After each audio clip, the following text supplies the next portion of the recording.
Hi friends, welcome to my channel A to Z Anu make smart. ఈరోజు కేదారేశ్వర వ్రత కథ ప్రారంభం. శ్రీకరమైన నైమిషారణ్యంలో సూత మహర్షి శౌనికాది మహామునులతో, ఓ మహానుభావులారా, ఈ ప్రపంచ సృష్టికి మూల పురుషుడు భగవంతుడగు శ్రీ సదాశివునికి నమస్కరిస్తూ సకల సంపదని కలుగచేసడి పూర్వం అనేకులచే అనుష్ఠింపబడిన శ్రీ కేదారేశ్వర వ్రతం యొక్క మహిమను, ప్రజాక్షేమాన్ని కాంక్షించి చెప్తున్నాను, వినండి.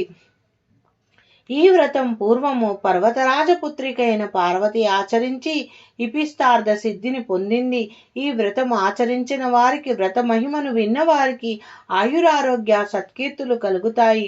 ఈ ఈ ఉత్తమ వ్రతాన్ని 61 మార్లు చేసిన వారి ఇహములో గొప్ప అదృష్టాన్ని, తేజస్సును, ఆయుష్ను పొంది అనంతరము శివ సౌజన్యాన్ని పొందుతారు. అందుచేత అందరూ జాతిమత వర్ణభేదాలు లేకుండా నియమనిష్టలతో ఈ వ్రతాన్ని అనుష్ఠించాలి అని చెప్పి వ్రతకథా క్రమాన్ని వివరించసాగాడు. పరమ పవిత్రమైన శ్రీ కైలాస పర్వత శిఖరాన శ్రీ పరమేశ్వరు ఒకనాడు పార్వతీ సమేతంగా ప్రమదగణాలు, మునిగణాలు, కుబేర వర్ణ ఇంద్రాది దిక్పాలకులు, నారద, తుంబుర, అగస్తాది మహాత్ములు కొలువుతీరి ఉన్నారు. అప్పుడు సభలో సదాశివుని ప్రేరణ వలన నారదాది ఋషులు గానం చేశారు. వారు మనోహరంగా పాడుతూ ఉంటే వారి గానానికి తగిన విధంగా రంభ, మేనకాది దేవకన్యలు నాట్యం చేశారు. వారి నాట్యంలో రంభ యొక్క నాట్యం పరమశివునికి ఆహ్లాదం కలిగించింది. ఆ సమయంలో ప్రమదగణానికి చెందిన భృంగిరిటి అనే ఆ మహాభక్తుడు శివుణ్ణి అనుమతి పొంది సభాసదులందరికీ నవ్వు పుట్టే విధంగా వికటనాట్యం చేశాడు.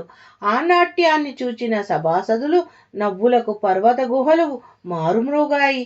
పరమశివుడు సంతోషంతో, భృంగిరిటి, నీ నృత్య భంగిమలు బాగున్నాయి, నాకెంతో ఆనందం కలిగించింది అంటూ అతని మీద ఎంతో దయ చూపించాడు.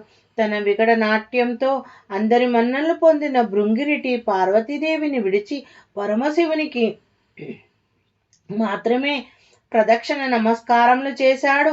ఆ విధంగా చేయడంతో జగన్మాత అయిన పార్వతికి బాధ కలిగింది. ఆయన ఆ విధంగా చేయటానికి గల కారణమేమిటని తన భర్తను అడిగింది.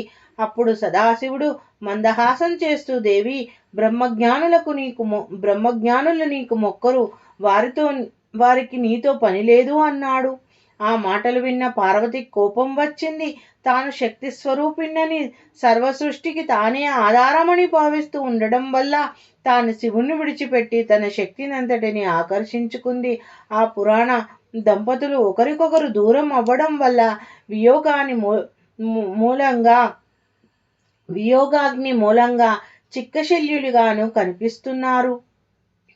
దేవతలను వేడుకుంటున్నప్పటికీ అంబిక శాంతించకుండా కైలాసాన్ని విడిచి వెళ్ళిపోయింది. ఆమె చివరకు గౌతమముని ఆశ్రమం చేరుకుంది.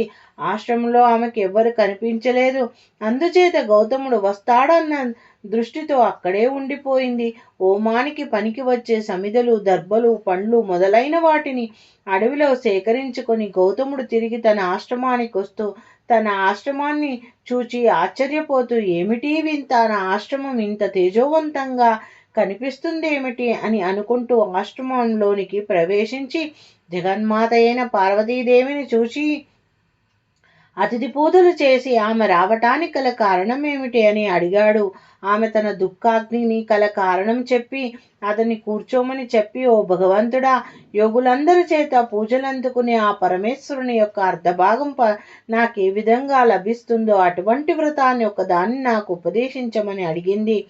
సర్వజ్ఞుడైన గౌతమ మహర్షి కొంతసేపు ఆలోచించి, అమ్మా, కోరిన కోరికలు ప్రసాదించే కేదారేశ్వర వ్రతమును అనుష్ఠించు, నీ కోరిక నెరవేరుతుందన్నాడు. అప్పుడు పార్వతి, నేను వ్రతాన్ని ఏ విధంగా చేయాలో వివరించమని అడిగింది. గౌతమ మహర్షి పరమేశ్వరుని ప్రార్థించి వివరములను చెప్పడం ప్రారంభించాడు. ఆశ్వీజ శుద్ధ అష్టమి నాడు ఈ వ్రతాన్ని అనుష్ఠించేవారు శుచిగా ఉండి తెల్లని పట్టువి కాని లేక నూలుపోగువి కాని 21 పేటల నూలును తోరంగా చేతి కంకణం కట్టుకోవాలి. ఆ రాత్రి ఉపవాసం ఉండి బ్రాహ్మణ భోజనం చేయించాలి. అది మొదలు అమావాస్య వరకు ప్రతిరోజు కేదారేశ్వరుని పూజిస్తూ ఉండాలి. ఆ వ్రతం చేసే పద్ధతి ప్రకారం ప్రతిదినం ఉదయాన్నే లేచి శుచి అయి పూజా ప్రదేశంతో ధాన్యాన్ని రాశిగా పోసి దాని మీద ఒక పూర్ణ కుంభాన్ని ఉంచి దానికి 21 నూలు పోగులతో చుట్టి దాని మీద తెల్ల పట్టుబట్ట గాని తెల్ల వస్త్రాన్ని గాని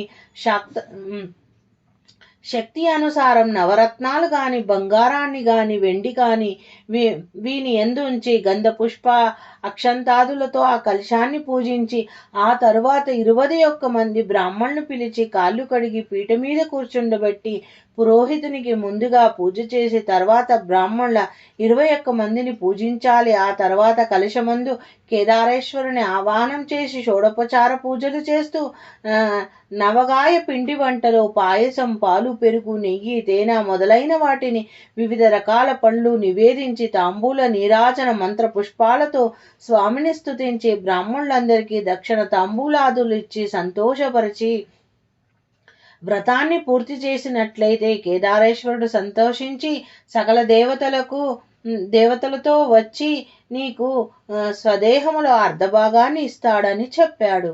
గౌతమ మునీంద్రుడు చెప్పిన విధంగా జగన్మాత పార్వతి ఆ వ్రతాన్ని భక్తి శ్రద్ధలతో అనుష్ఠించి వ్రత సమాప్తి గావించే సమయంలో పరమేశ్వరుడు ప్రత్యక్షమై తన శరీరంలో సగభాగం ఆమెకు ప్రసాదించాడు. పార్వతి పారవశ్యంతో పరమేశ్వరుని అర్ధ శరీరాన్ని పొంది వ్రతక్షేమాన్ని కాంక్షించి ఈ వ్రతం చేసిన వారి కోరికలు తీరునట్లు వరం ప్రసాదించమని అడిగింది. సదాశివుడు సరే అన్నాడు. శివభక్తుడైన చిత్రాంగుడనే గంధర్వుడు ఈ వ్రతాన్ని ప్రచారం చేయాలని సత్సంకల్పంతో నందికేశ్వరుని అనుగ్రహం పొంది ఉజ్జయిని నగరం చేరుకొని ఆ దేశపు రాజైన వజ్రదంతునికి వ్రత విధానం చెప్పి దీని మహిమను చెప్పి ఆచరింపచేయించాడు. వ్రత ప్రభావం వల్ల ఆ రాజు చక్రవర్తి అయ్యాడు. ఆ పట్టణంలోనే 2 వైశ్యకన్యలు ఉన్నారు. వారు ఆ వ్రతం గురించి విని తాము కూడా ఆచరించాలనే సంకల్పంతో తమ తండ్రి అనుమతిని అడిగారు. అతడు నిరుపేదడై ఉండటం వల్ల అప్రయత్నమును మాని కోమని చెప్పాడు. కానీ ఆ బాలికలు తమకేమి ధనము సమకూర్చనక్కర్లేదని అనుమతిస్తే చాలని చెప్పి అనుమతి పొందారు. వారి సంకల్పానికి శివుడు ఆనందించి వారికి కావలసిన పూజాద్రవ్యములన్నీ దొరికే విధంగా అనుగ్రహించాడు.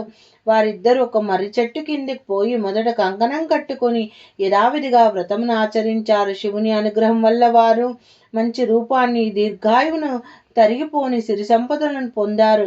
వారిలో పెద్దయామయగు పుణ్యవతి అనే ఉజ్జయిని రాజును, చిన్నయామయగు భాగ్యవతి అనే చోళదేశపు రాజుని వివాహం చేసుకున్నారు. వీరి మూలంగా పుణ్యవతి భాగ్యవతుల తండ్రి కూడా భాగ్యవంతుడయ్యాడు. కొంతకాలానికి ధనమదంతో భాగ్యవతి కేదారేశ్వర వ్రతం చేయడంలో అశ్రద్ధ చూపించింది. తత్ఫలితంగా ఆమె కుమారుని అకారణంగా మహారాజు ఇంటి నుండి తరిమివేశాడు. భాగ్యవతి చేసేది లేక అడవుల వెంట తిరుగుతూ ఒక బోయవాని ఇంట చేరుకొని తన కుమారునితో విషయం చెప్పి నీ పెద్ద తల్లి దగ్గరికి పోయి ధనం తీసుకొని రమ్మని పంపించింది. ఆ బాలుడు తన పెద్ద తల్లికి విషయాలన్నీ చెప్పి ధనం తీసుకొని వస్తుంటే దారిలో కేదారేశ్వరుని మహిమ వల్ల ఆ ధనాన్ని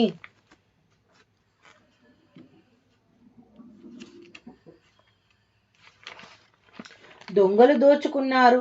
రెండవ మారు చేసిన ప్రయత్నంలో కూడా ఆ బాలుని చెంతనున్న ధనాన్ని దొంగలు దోచుకున్నారు. ఆ బాలుని విచారానికి జాలిపడి కేదారేశ్వరుడు, నాయనా, నా వ్రతాన్ని ఉల్లంఘించిన వారికి నా ధనం పొందే అర్హత ఉండదు అన్నాడు. ఆ మాటలు విని బాలుడు తిరిగి వెళ్ళి పుణ్యవతికి తాను విన్న మాటలను గురించి చెప్పాడు. అప్పుడు ఆమె ఆ బాలుని చేత ఆ వ్రతం చేయించి మీ అమ్మను కూడా ఈ వ్రతం చెప్పమని చెప్పి ధనాన్ని ఇచ్చి పంపించింది. అతనికి మార్గమధ్యంలో పూర్వము 2 మార్లు పోగొట్టుకున్న ధనం కూడా కనిపించింది. ఆ ధనరాశులలో తల్లి దగ్గరకు చేరుకొని జరిగినదంతా చెప్పాడు. భాగ్యవతి తన తప్పిదాన్ని గుర్తించి కేదారేశ్వరునికి క్షమాపణ చెప్పుకొని భక్తి శ్రద్ధలతో వ్రతాన్ని అనుష్ఠించింది. కేదారనాథుని అనుగ్రహం వలన తిరిగి తన భర్త యొక్క అనుగ్రహాన్ని పొంది సుఖంగా కాలం గడిపింది. ఈ వ్రతాన్ని గౌతమ ముని ఇంద్రుడు పార్వతీదేవికి ఉపదేశించినదై ఉండటం వలన ఇహపర సుఖాలు కోరుకునే వారి వ్రతాన్ని ఆచరించి మేలు పొందుతూ ఉంటారు. ఈ వ్రత మహిమ విన్న వారికి, చదివిన వారికి కేదారేశ్వరుడు అన్ని సంపదలను ప్రసాదిస్తాడు. శ్రీ కేదారేశ్వర వ్రత కథ సమాప్తం. శివార్పణమస్తు. కైలాస పార్వతీ పరమేశ్వర చరణారవిందార్పణం. Hi friends, welcome to